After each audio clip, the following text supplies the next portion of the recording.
The deep dive में आपका स्वागत है। आज हम बात कर रहे हैं संचार कौशल पर, कम्युनिकेशन स्किल्स।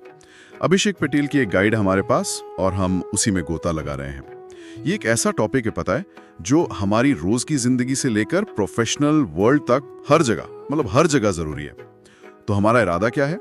यही कि इस गाइड से वो खास बातें निकालें जो हमें बेहतर बातचीत करने में मदद करें, समझ और इस्तेमाल दोनों बेहतर हों। ये उन लोगों के लिए है जो जल्दी और असरदार तरीके से कुछ सीखना चाहते हैं। तो चलिए शुरू करते हैं। सबसे पहले बात करते हैं कि ये संचार, ये कम्युनिकेशन आखिर है क्या चीज। गाइड के हिसाब से ये सिर्फ बोलना नहीं है, अपने विचार, अपनी भावनाएं या कोई जानकारी उसको दूसरों तक पहुंचाना है। और कैसे?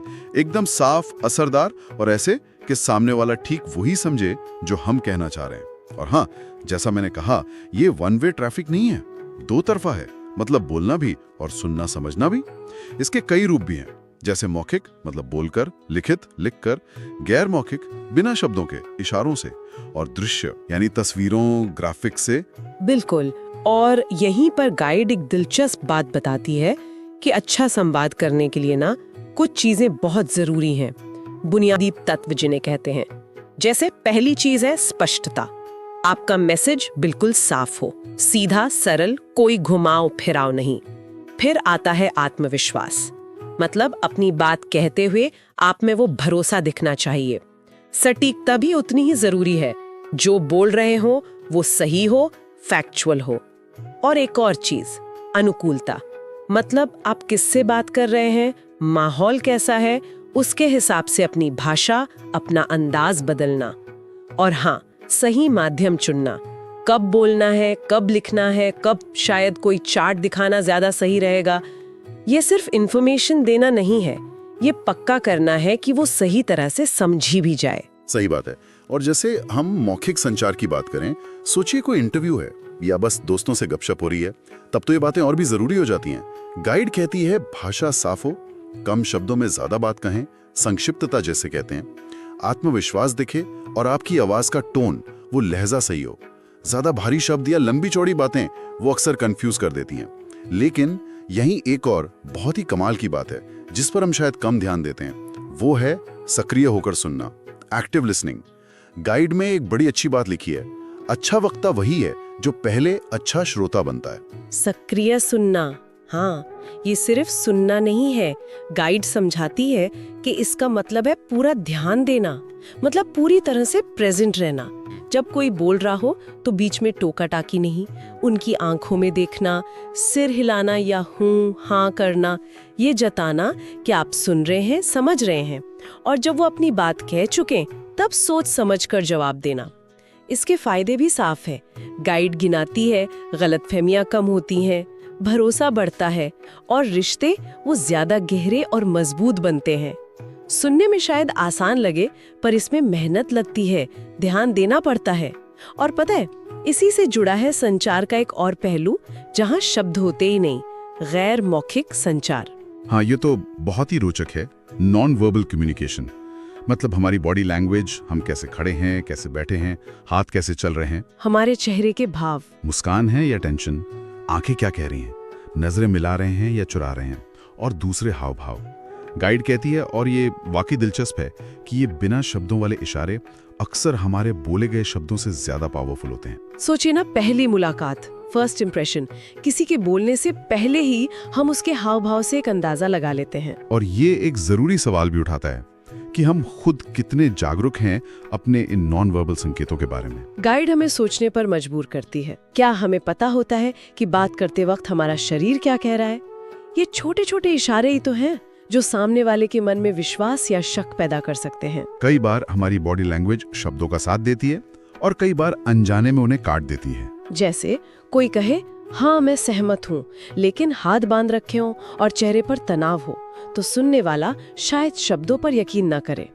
लेकिन लिखे हुए शब्दों पर, लिखित संचार, गाइड बताती है इसमें पत्र, ईमेल, रिपोर्ट्स, एप्लीकेशन, यहां तक कि आजकल की व्हाट्सएप मैसेजेस भी आ जाते हैं। यहां क्या जरूरी हो जाता है? गाइड के मुताबिक यहां भी स्पष्टता और सटीकता टॉप पर है। भाषा साफ हो, जो कहना है वही लिखा हो, जानकारी सही हो, ग्रामर ठीक हो, कोशिशों की बात कम शब्दों में कही जाए, लंबी ना खींचे, और लहजा विनम्र हो, सम्मानजनक हो। लिखित संचार की अपनी एक खास जगह है। जैसा गाइड में बताया गया है, ये फॉर्मल सिचुएशन के लिए बहुत जरूरी है, रिकॉर्ड रखने के लिए, या जब कोई बात बहुत सोच समझकर नपी तुली कहनी हो।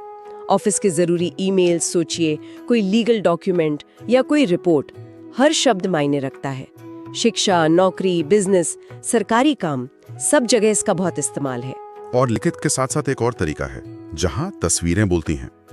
दृश्य संचार, विजुअल कम्युनिकेशन, जैसे चार्ट्स, ग्राफ, नक्शे, प्रेजेंटेशन स्लाइड्स, आजकल वीडियो भी। ये कैसे मदद करते हैं? गाइड का कहना है कि ये मुश्किल या शायद थोड़ी बोरिंग जानकारी को आसान और दिलचस्प बना देते हैं। हाँ, विजुअल कम्युनिकेशन की ताकत तो कमाल की है। सोचिए, बहुत सारे नंबर्स को एक टेबल में देखने से अच्छा है कि उसे एक रंगीन बार ग्राफ में देख लिया जाए। समझना कितना आसान हो जाता है। गाइड बताती है कि पढ़ाई में, मार्केटिंग में, प्रेजेंटेशंस में विजुअल्स जानकारी को न सिर्फ समझने में आसान बनाते हैं, बल्कि उसे ज्यादा इंटरेस्टिंग और यादगार भी बनाते हैं। अगर हम इसे बड़ी तस्वीर में देखें तो सही विजुअल टूल का इस्तेमाल हमारी समझ और याददाश्त को कई गुना बढ़ा सकता है। कॉम्प्लेक्स डेटा को पचाने लायक बना देता है ये। लेकिन क्या संवाद हमेशा इतना सीधा होता है? शायद नहीं। गाइड कुछ रुकावटों का भी जिक्र करती है, बाधाएं जो कम्युनिकेशन के रास्ते में आती हैं। जैसे सबसे आम है भाषा की दिक्कत। अगर बोलने वाले और सुनने वाले की भाषा, बोली या शब्दों के मतलब अलग हैं तो मुश्किल हो सकती है। बिल्कुल। और भाषा के अलावा एक और बड़ी बाधा है गलतफहमी, मिसअंडरस्टैंडिंग। ये तब होती है जब जानकारी अधूरी हो या साफ ना हो या उसे तोड़ मरोड़ दिया गया हो। कई बार हम जो सुनते हैं उसका मतलब अपनी सोच के हिसाब से निकाल लेते हैं। हो सकता है कहने वाले का वो मतलब ना रहा हो। हाँ, और फिर आती हैं हमारे भावनाएं, इमोशंस। गाइड बताती है कि इमोशनल तनाव भी कम्युनिकेशन में रुकावट डाल सकता है। जैसे अगर हम बहुत गुस्से में हैं या डरे हुए हैं या जलन महसूस कर रहे हैं तो ना तो हम ठीक से अपनी बात कह पाते हैं, ना दूसरे की समझ पाते हैं। भावनाएं हावी हो जाती हैं। इसके अलावा आत्मविश्वास की कमी, ये भी एक बाधा है। अगर हमें खुद पर या अपनी बात पर भरोसा नहीं है तो आवाज कांप सकती है, नजरें चुरा सकते हैं या अपनी बात ठीक से रख नहीं पाते। और एक और बड़ी बाधा है पूर्वाग्रह, बायस, मतलब किसी व्यक्ति या ग्रुप के बारे में पहले से ही कोई नेगेटिव राय बना लेना। अगर हम ऐसे पूर्वाग्रह से घिरे हैं तो सामने वाले की बात खुली दिमाग से सुनी नहीं पाएंगे, चाहे वो कितनी भी सही क्यों ना हो। तो ये तो ही बाधाएं, लेकिन इनका हाल क्या है? इन रुकावटों को पार कैसे करें? गाइड कुछ समाधान भी देती है। सबसे पहला और शायद सबसे जरूरी, धैर्य रखना, पेशेंस। और जैसा हमने पहले कहा, सक्रिय रूप से सुनना, दूसरों को अपनी बात पूरी करने देना और उसे समझने की कोशिश करना। हाँ, और साथ ही अपनी भाषा को सरल और स्पष्ट रखना। मुश्किल शब्द, लंबे वाक्य, इनसे बचना। कोशिश करें कि बात आसानी से समझ आ जाए। और यहाँ पर ना आत्म जागरूकता, सेल्फ अवेयरनेस बहुत जरूरी हो जाती है।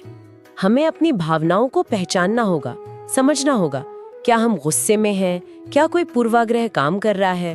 अगर हम अपनी इन भावनाओं और धारणाओं के प्रति सजग रहेंगे तो उन्हें अपने कम्युनिकेशन पर हावी होने से रोक पाएंगे। ये देखना कि कहीं हमारी अपनी अंदरूनी हालत ही तो रुकावट नहीं बन रही। तो ये तो हुई समझ की बात, लेकिन इसे सुधारने के लिए हम असल में करें क्या? कोई प्रैक्टिकल तरीके हैं? गाइड कुछ बहुत काम के नुस्खे देती है। पहला है रोज अभ्यास करना, प्रैक्टिस, चाहे बोलना हो या लिखना।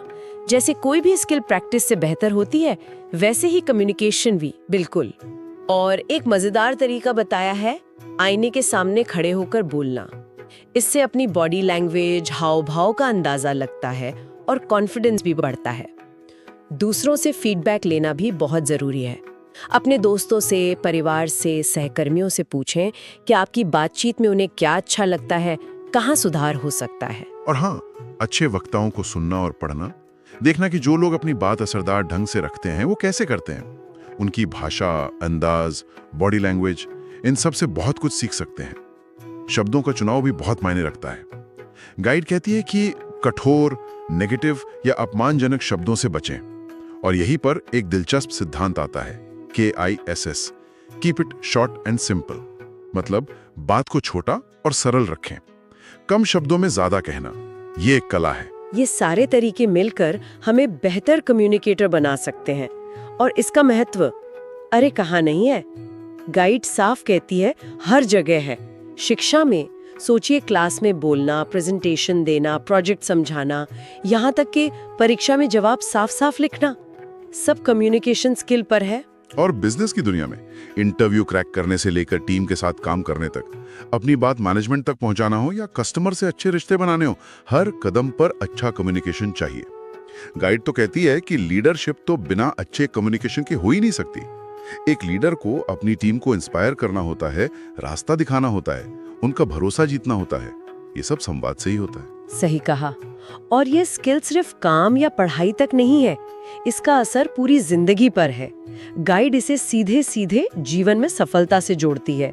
जब हम बेहतर संवाद करते हैं तो हमारे पर्सनल रिश्ते, परिवार, दोस्त, उनमें ज्यादा हार्मनी रहती है, हमारा आत्मविश्वास बढ़ता है, पर्सनालिटी डेवलप होती है, और जैसा आपने कहा, लीडरशिप जैसे गुण भी आते हैं। तो कुल मिलाकर बात ये निकलती है कि प्रभावी ढंग से संवाद करने की क्षमता, बोलना, सुनना, लिखना, समझना, ये हमारी सोशल लाइफ और करियर दोनों में सक्सेस की एक बुनियादी चाबी है।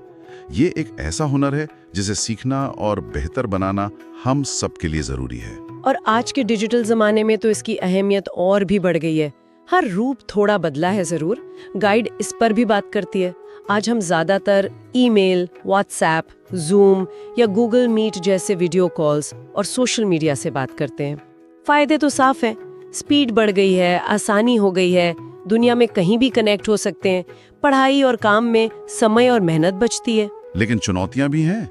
गाइड इशारा करती है कि डिजिटल प्लेटफॉर्म पर गलत जानकारी, अफवाहें, फेक न्यूज़ बहुत तेजी से फैल सकती हैं, और कभी-कभी ऑनलाइन बातचीत में वो अदब, वो सम्मान कम हो जाता है जो हम आमने सामने की बातचीत में रखते हैं।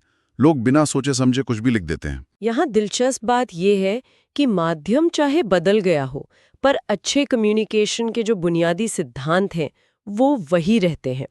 जैसा गाइड जोर देती है, चाहे ईमेल लिखो या व्हाट्सएप मैसेज, स्पष्टता जरूरी है, सामने वाले के लिए सम्मान जरूरी है, और ध्यान से सुनना या यहाँ कहें तो पढ़ना, वो भी उतना ही जरूरी है।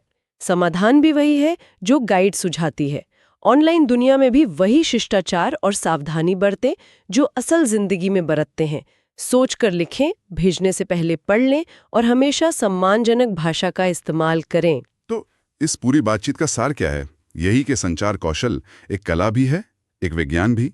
इसमें महारत के लिए जानकारी भी चाहिए और लगातार अभ्यास भी। ये सिर्फ करियर के लिए ही जरूरी नहीं है, बल्कि जैसा अभिषेक पटेल की गाइड कहती है, ये हमारी पूरी जिंदगी में संतुलन और सफलता का आधार है। और उनकी वो एक बात मुझे बहुत अच्छी लगी, जो शायद इस पूरी चर्चा का निचोड़ है। अच्छा वक्ता वह है जो पहले अच्छा श्रोता बनता है। बिल्कुल। और अंत में मैं श्रोताओं के लिए एक विचार छोड़ना चाहूंगी। संचार का असली मतलब सिर्फ जानकारी इधर से उधर करना नहीं है। इसका असली मकसद है लोगों के बीच संबंध बनाना, एक जुड़ाव महसूस करना और एक दूसरे को गहराई से समझना। आज के इस डिजिटल युग में जहां मैसेज सेकंडों में पहुंच जाते हैं, क्या हम वाकई एक दूसरे को समझने के लिए पूरा समय और ध्यान दे रहे हैं, या हम सिर्फ सूचनाओं के तेज बहाव में बहते जा रहे हैं? ये सोचने वाली बात है कि कहीं रफ्तार और तुरंत जवाब देने की इस दौड़ में हम गहरी समझ और सार्थक संवाद की कला को पीछे तो नहीं छोड़ रहे हैं।